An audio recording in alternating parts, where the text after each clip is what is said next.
Hi friends, welcome back to my channel. இன்றைக்கி நம்ம ரொம்பவுமே சிம்பிள் அண்ட் டேஸ்டியான தக்காளி சாம்பார் எப்படி செய்யுதுன்னு பார்க்க போகிறோம். இட்லிக்கெலாம் ரொம்பவுமே சூப்பராக இருக்கும். வாங்க எப்படின்னு பார்க்கலாம். ஒரு கடாய் வச்சுக்கோங்க. கடாயில் கொஞ்சமாக எண்ணெய் விட்டு தாளிக்கிறதுக்காக கொஞ்சமாக சீரகம், கொஞ்சமாக கடுகு போட்டுக்கோங்க. நல்லா பொரிஞ்சோடனே ஒரு 7-8 பூண்டை நல்லா தட்டிட்டு சேர்த்துக்கோங்க. இது நல்லாவே ஃப்ரை ஆகி வரட்டும். பூண்டு நல்லா கலர் மாதிரி வரணும். அந்தளவுக்கு நல்லா கலந்து விட்டுக்கோங்க. பாருங்கள், நல்லாவே கலர் மாறி வந்தாச்சு. 2 பச்சை மிளகாய் சேர்த்துக்கலாம். அப்புறம் ஒரு பெரிய வெங்காயத்தை குட்டி குட்டியாக கட் பண்ணி எடுத்துருக்கேன். அதையுமே சேர்த்து நல்லா கலந்து விட்டுருங்க. எல்லாமே ஒன்று போல் கலந்து விட்டுறலாம். கொஞ்சமாக உப்பு போட்டுக்கிறோம். அப்போ தான் வெங்காயம் சீக்கிரமாக வதங்கி வரும். போட்டுட்டு நல்லா கலந்து விட்டுருங்க. இப்போ பாருங்கள், வெங்காயம் நல்லாவே கலர் மாறி இருக்குது. இப்போது 2 மீடியம் சைஸ் தக்காளியை குட்டி குட்டியாக கட் பண்ணி அதையும் சேர்த்துக்கிறேன்.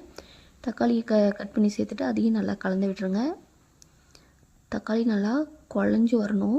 இப்போ அதுக்காக மஞ்சள்தூள் கொஞ்சமாக சேர்த்துக்கலாம். சேர்த்துட்டு நல்லாத்தையும் கலந்து விட்டுருங்க. இப்போது இது ஒரு பக்கம் வெந்துட்டுருக்கட்டும். நம்ம ஒரு மசாலா ரெடி பண்ணலாம். இதில் 2 முந்திரி, அரை மூடி தேங்காய், ஒரு 2 டேபிள் ஸ்பூன் போல் பொட்டுக்கடலை, கொஞ்சமாக சோம்பு, 2 லவங்கப்பூ, இதில் காட்டுற அளவுக்கு பட்டை போட்டு நல்லா அரைச்சி எடுத்துக்கலாம் தனியாக. இப்போது பாருங்கள், தக்காளி கொஞ்சம் நல்லாவே வதங்கி வந்திருக்கு. இந்த டைமில் நம்ம மசாலா பொடி சேர்க்க போகிறோம். உங்கள் காரத்துக்கு ஏற்ப மிளகாய் தூள், தனியா தூள் 1 டேபிள் ஸ்பூன், கரம் மசாலா அரை டேபிள் ஸ்பூன் சேர்த்து எல்லாத்தையும் நல்லா கலந்து விட்டுருங்க.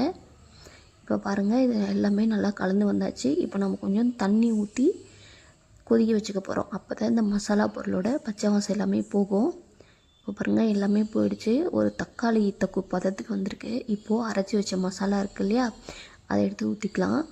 ஊற்றிட்டு மிக்ஸி ஜாரில் தண்ணி ஊற்றி அலசி சேர்த்துருக்கேன். உங்களுக்கு எவ்வளவு தண்ணியாக வேணுமோ அந்தளவு தண்ணியாக வச்சுக்கோங்க. இந்த சாம்பார் கொஞ்சம் தண்ணியாக வச்சா தான் நல்லாயிருக்கும். நான் இப்போ கொஞ்சம் எக்ஸ்ட்ராவே தண்ணி ஊற்றிக்கிறேன். ஏன்னா தண்ணியாக இருந்தால் மட்டும்தான் பிடிக்கும் அப்படின்றதுனால. இப்போது டேஸ்ட்டுக்காக உப்பு சேர்த்துக்கிறேன். இப்போ பாருங்கள், நல்லாவே கொதிக்குது.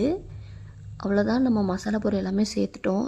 இப்போ நல்லா கொதிச்சா சரி. இப்போ பாருங்கள், சூப்பராகவே கொதிச்சு வந்தாச்சு. அவ்வளோதான், ஆல்மோஸ்ட் ரெடி ஆகிடுச்சு. இப்போது மல்லித்தலை தூவிக்கிறேன்.